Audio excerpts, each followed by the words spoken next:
On WNIN Lawmakers this week, our guest is Indiana State Senator Jim Toms.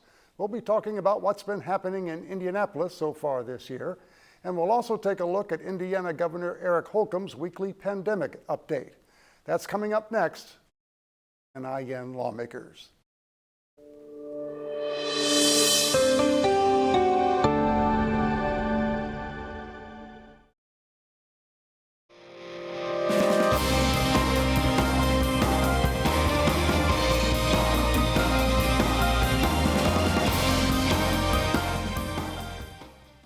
Welcome, I'm John Gibson, Morning Edition host for WNIN FM. In this week's pandemic update, Indiana Governor Eric Holcomb outlined the state's progress with the coronavirus and distribution of the vaccine. With a summary of the governor's update, here's WNIN's Nolan Barnett. After extending Indiana's most recent executive order last Tuesday, Governor Eric Holcomb says the state is taking a cautiously optimistic approach to new trends in the Hoosier State. Average 7-day positivity rate, and over the last 10 days, 2 weeks, we continue to trend down, and also our hospitalization rates and our death rates are moving in the right direction. This Sunday, Holcomb will sign a new extension of the executive order saying Indiana will continue its color-coded, county-based measures and restrictions assessments through the month of February. We'll be moving to our county by county a 25%, not 25 people, but a 25% capacity limit for counties that are in red or orange, and a 50% for counties that are in yellow, and 100% for counties that are in blue. Just 2 weeks ago, Indiana had 73 counties in red, that number now dropping to 5. But we want to be prepared to continue to safely, and as I said, maybe in the first week of this, safely and swiftly move away from the pandemic. That's got to do with testing, that's got to do with tracing, that's got to do with vaccinations, that's got to do with therapeutics. In terms of the vaccine, Indiana ranks in the top 3 with distributing and getting shots to Hoosiers. More than 477,000 Hoosiers have received their first dose of vaccine. That's an increase of 115,000 from last week. Of those, nearly 113,000 have received both doses and are fully vaccinated, and that number continues to climb. In the past week, Meijer, Kroger, and Walmart have either begun offering vaccine or are preparing to do so at select stores throughout the state. Indiana has received over 809,000 doses of the vaccine, accounting for both first and second doses, with additional doses allowing officials to open more appointments. When we are able to do so, we will open to ages 65 through 69. We hope to be able to do that soon, hopefully in the next week. But for now, we want to ensure that we get Hoosiers age 70 and older appointments as quickly as possible. The commissioner of the Department of Workforce Development, Fred Payne, tells us the unemployment rate in the Hoosier State is also seeing a positive outlook. As it stands now, Indiana's unemployment rate is at 4.3%, which is the lowest among our Midwestern states. Our labor participation rate is 64%. That's very similar to where it was back in January of 2020. Indiana added about 83,000 people to our labor force over the month. Adding to that, Payne touched on another issue affecting unemployed residents here at home and across the nation. We have fraudsters purchasing someone's stolen information on the dark web and then filing for unemployment insurance benefits. We have fraudsters accessing a claimant's username, password, or other personal identifiable information from various scams, typically on social websites. The governor's next briefing is scheduled to take place Wednesday, February 3rd at 1:30 p.m. Central Time. For WNIN, I'm Nolan Barnett. Today our guest is Senator Jim Toms, who represents Posey County and portions of Gibson and Vanderburgh counties. But before we speak with Senator Toms, here's a quick update of Indiana General Assembly proceedings for the week from Indiana Public Broadcasting's Brandon Smith. Republican Representative Bob Morris's legislation would ban state and local governments from limiting a business's hours of operation or occupancy, regulating what procedures hospitals can do, and requiring mask wearing or social distancing in a church unless those things are already in state or federal law. It also says local health officials can't close private schools or churches in order to prevent and stop epidemics. All of those are executive orders Governor Eric Holcomb has issued during the pandemic. The House Elections Committee approved a bill to require Libertarian candidates for governor and U.S. Senate to get 4,500 voter signatures to make it on the ballot, the same requirement Democrats and Republicans must already meet. And a bill up for passage in the Senate next week would remove protections for state-regulated wetlands. Supporters of the bill say state rules have driven up home prices and caused headaches for farmers, but opponents say wetlands play an important role in the state and could be destroyed without protection. For Indiana Public Broadcasting, I'm Brandon Smith at the Statehouse. Senator Toms, thank you so much for joining us today. We certainly you. appreciate it. Obviously, the COVID-19 pandemic has been a big factor in all of our lives for about the last 10 months now. It's why we are sitting at least 6 feet apart here. We have, as we heard in the update earlier, some positive trends in Indiana right now toward tamping down the pandemic. How do you feel Indiana has been doing in the response to COVID-19? Well, from what I know, people have been trying their best to help this process, getting us back to the way life ought to be, the way it used to be. Mm-hmm. And it's my impression that everyone has done all that they can and up to this point. So, do you agree with the lessening of the restrictions that the governor has announced? Yes, yeah. Indeed, yeah. Business owners, I've had so many calls when this thing started back in mid-March of last year. Mm-hmm. And the whole effect that it's had for all of last year, and we're still dealing with it, that it's been very torturous for people. And so, sure, I'm glad to hear that we're moving in the right direction, and I hope it continues, and I hope quickly we do get back where everybody can operate their businesses successfully and without fear of having to close their doors for permanently. So. It's been quite the crisis, of course. What do you feel the role of state government is during a pandemic or a crisis like this? Well, there's some guidelines that's in statute now what state government can do in regards to this, and also with what each branch can do. Mm-hmm. And I think what we've experienced here in the past few months is kind of drawn attention to we need to look at this a little closer to see how much the General Assembly needs to be involved with decision makings on these sort of things, and also to the extent executive branch, and we hear about some of the bills with regard to county health boards, mm-hmm. and I think that's why we're seeing a lot of bills that is going to address some of these things. Do you feel that the governor has too much power in a situation like this? Personally, I think whatever was done years ago, long before I was a senator, mm-hmm. and I was told that some of this developed right after the 9/11. I think maybe legislatures across the country reacted to what had happened, and it appears, and I don't know for sure, I'm not saying exactly, but it appears that in haste to do something, they might have went a little too far without thinking it through carefully. And we don't want any one entity or one branch to control a situation like we're dealing with, because it's serious. And I think that we're recognizing that maybe it's not the balance it should be. And we see a lot of bills that's been introduced mm-hmm. to address that. And it has to be done. So what kind of balance would you like to see? I mean, maybe less influence from the governor, more at the local level, or just more in the General Assembly? Well, I think more at the General Assembly. I think that when something like this occurs, we've got 150 General Assembly members up there. We've got 100 House members, 50 state senators. They all represent, in total, the entire state.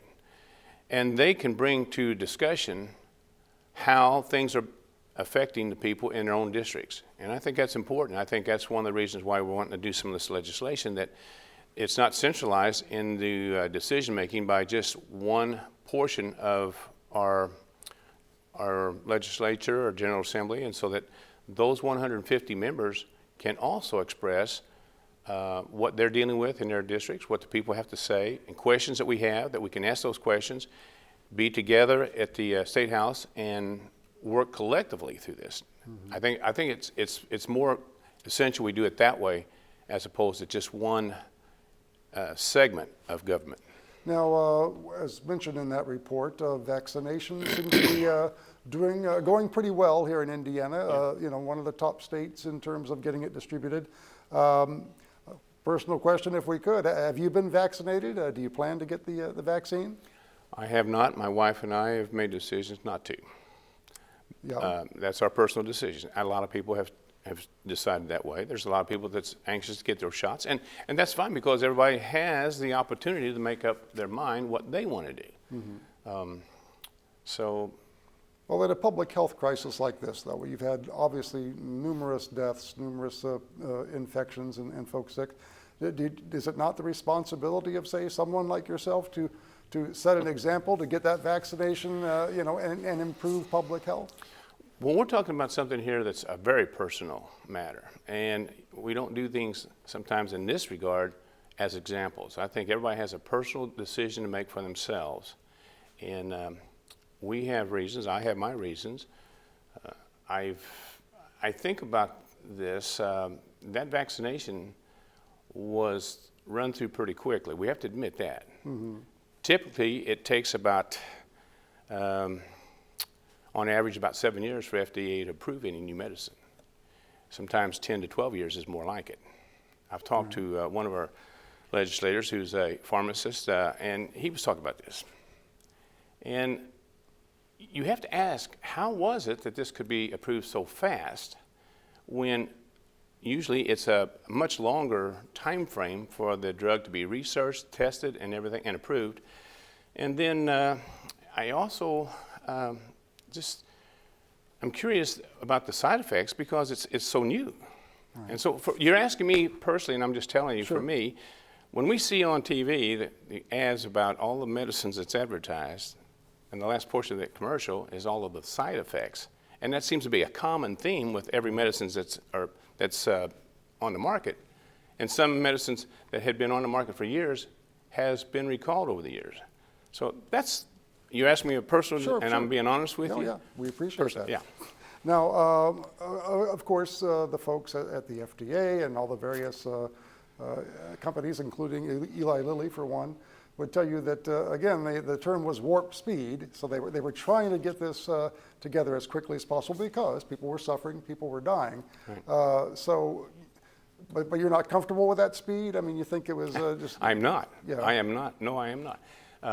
I hope that it is what they say. Now we're seeing there's new strains that's coming in mm-hmm. to our country. Mm-hmm. And how will that vaccine that we have today, I don't know. I'm not a chemist. I was just wondering how will our current vaccination apply toward the new strains that's coming up. And it's just a cautionary reason for myself and my wife. And like I said, there are a whole lot of citizens in the state because I get their letters and their emails and their phone calls. So it's noteworthy for your viewing audience to understand that I know a lot of people want their vaccinations and they should have them, but don't discount how many of our citizens in the state, at least a third perhaps, maybe more than that, mm-hmm. that have reservations about it. All right, well, and it's fair. Sure. I'll just remind our radio listeners that you're listening to Lawmakers on WNIN. Our guest today is Senator Jim Toms of Posey County. And this is a budget session. In addition to the pandemic and other issues, you're having to pass a state budget during this pandemic. How has the coronavirus made that perhaps more difficult? Well, as I said earlier, when this began, and all summer long, I had gotten a lot of calls, and I'm not the only one. In every district, legislators was getting calls for help, as I got. Businesses that were struggling. Some were wanting to know, they was trying to get on the website to follow the prompts on how they can access assistance from the state and the federal government. Mm-hmm. But at one point in this thing, in midsummer, it got to where business owners weren't calling me anymore about their business. They weren't asking about small business loans because their businesses were gone. They were calling to ask how they can hold on to their house and their car. So that's just an example. And that has affected, I'm sure, I haven't got the numbers yet, but I'm sure it's affected the revenues that I haven't seen projections yet for this session. But I think we can expect that there's going to be a substantial difference between right now and this time last year. Yeah. Well, what are your, again, all things considered, what are your priorities for the budget? Well, I just hope that we still can fund, and I know we will, on education and our universities and colleges, and all of the other programs that we have in Indiana, the programs that assist families, businesses, and just things in general for our state, you know, whether it's environmental or other issues. I guess it's going to come down to what degree can we match what we did last year at least, and how close can we get to that? And if we can exceed it, that would be wonderful.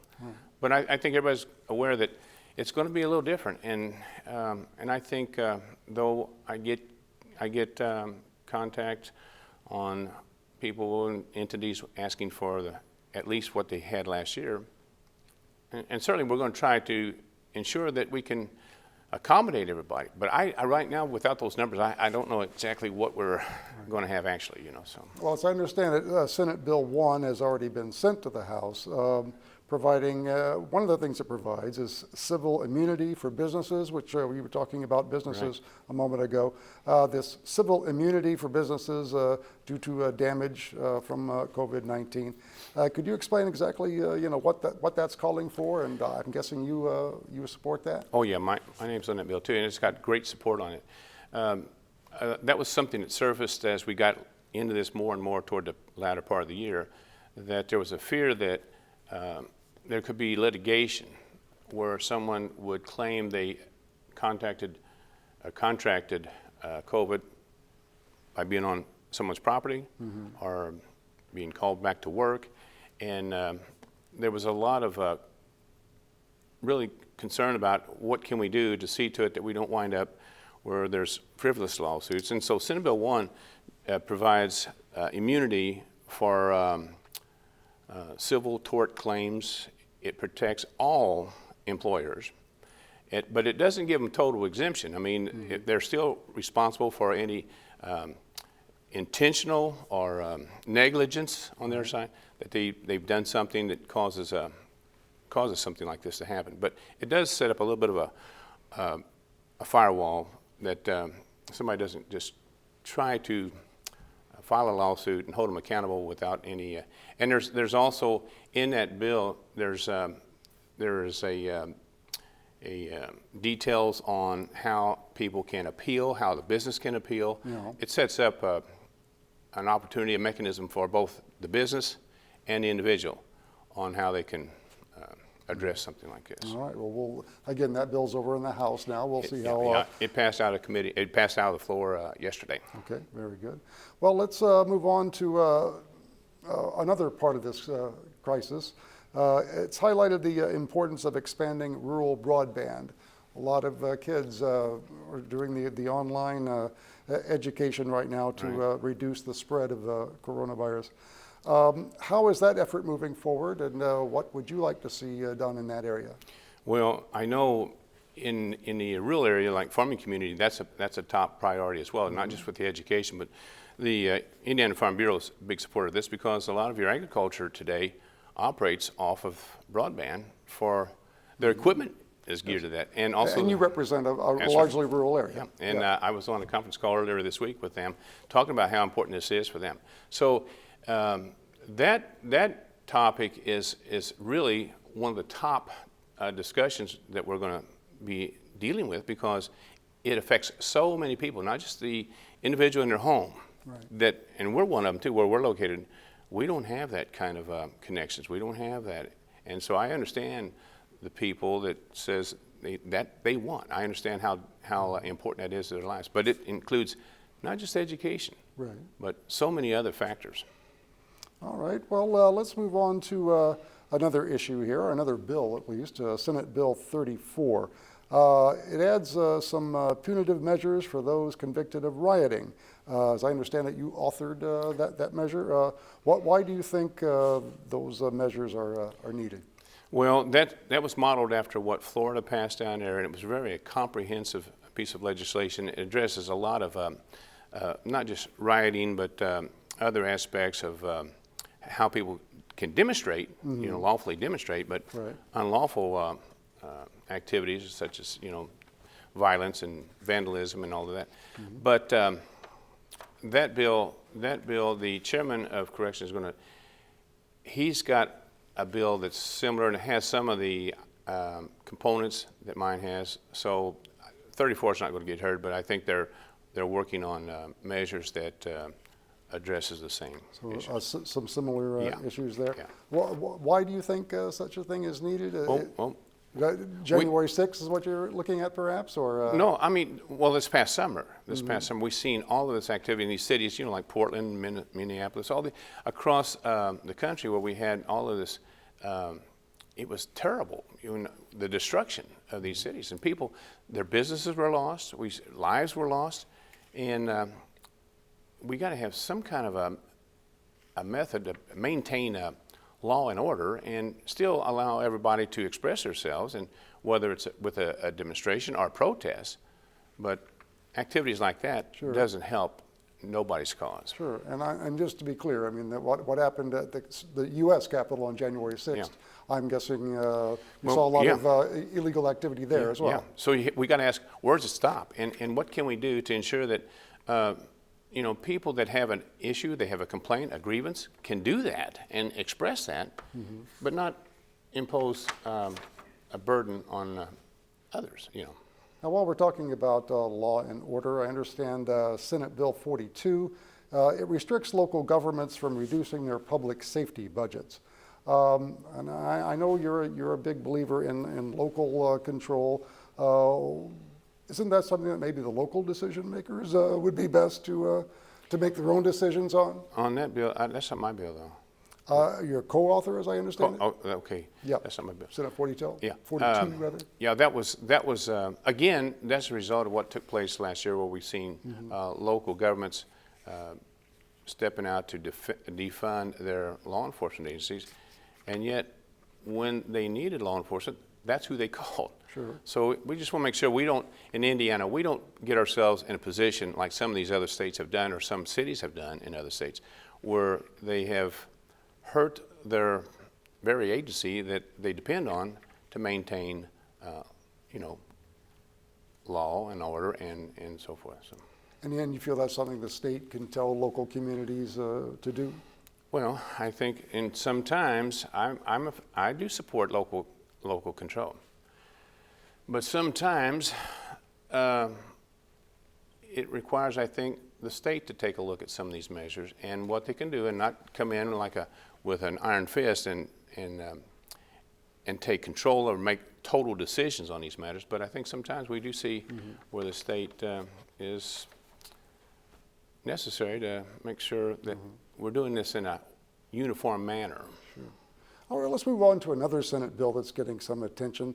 Senate Bill 389. It would remove protections for wetlands across Indiana, give developers a little more freedom. Opponents say it could harm the environment, maybe reduce access to drinking water, increase the risk of flooding. What are your thoughts on that bill? I've had a lot of comments on that bill. A lot of people's called me and issued their position on that. I think there's some misconception on that bill. Keep in mind that federal regulations on wetlands dominates. It's still there. We're not doing anything with federal regulations in regards to wetlands and how they're treated and protected. But in committee, it was pointed out that there's been a little bit of abuse on how wetlands are defined. And that's what this bill is doing. It's not going to remove any regulations over what is actual wetlands, but we don't want a situation, and this was an example, but maybe an extreme example, but if you have 10 acres of land and it has one small wet spot of ground, we don't want that to be considered wetland, and therefore it falls under all of these rigid rules and regulations. The bill is just trying to address that we put some controls on agencies that oversee this, and that it doesn't get a little bit extreme whenever they are looking and making decisions on this. But it certainly doesn't do anything with the federal. That's still there. And so I ask people to read the bill very careful and look at it, what it's actually doing, and not read something into it that it's not. Well, we have just a minute or two left here. What are some of the initiatives you're looking forward to promoting as we move forward and hopefully emerge from this crisis? Well, this summer I had a lot of people that come to me with their own ideas for bills they wanted. One was for artisan distilleries. These are small operators here in the state of Indiana that produce their own product, and they don't have a distribution set up. And for them, they're small. They were asking if they could just distribute their own product within a certain radius, and then we had in the bill a 30-mile radius. That really wouldn't affect your major distributors, alcohol beverage distributors, but it would at least give these guys an opportunity to get their products out, deliver it themselves, and that was one of them. That sort of make like distilleries become sort of like wine makers. That Yeah, kind of well, thing? or alcohol, like Right. bourbon. But they just want that ability to, because for them, they don't produce enough to really pay a large distributor to take care of that for them. It was cost prohibitive, but it's also a struggle for them to be able to, get their products out there. So that was, and I might add one other. Yeah, I think we have time. Okay. Another bill that I had, I'm the chairman of the Veterans Affairs and Military, and we had a bill that has been around for this is the third year for this bill, and it's called HBOT, Hyperbaric Oxygen Treatment. It's a treatment that uses it's sort of a chamber that a person that has either had PTSD or traumatic brain injury or other injuries, they put them in there. It's pressurized, pure oxygen, and it seems to be very helpful in dealing with these type of health issues. And we've had this program set for 3 years, but it has yet to be launched where it can be put into application. This year, I'm hoping to get it done and allow some of our veterans and even first responders can take advantage of this, that see that this will help them. All right. Well, Senator Jim Thoms, we certainly appreciate you joining us this week. Thank you so much. Next week, our scheduled guest is Indiana Senator Vanita Becker. I'm John Gibson for WNIN Lawmakers.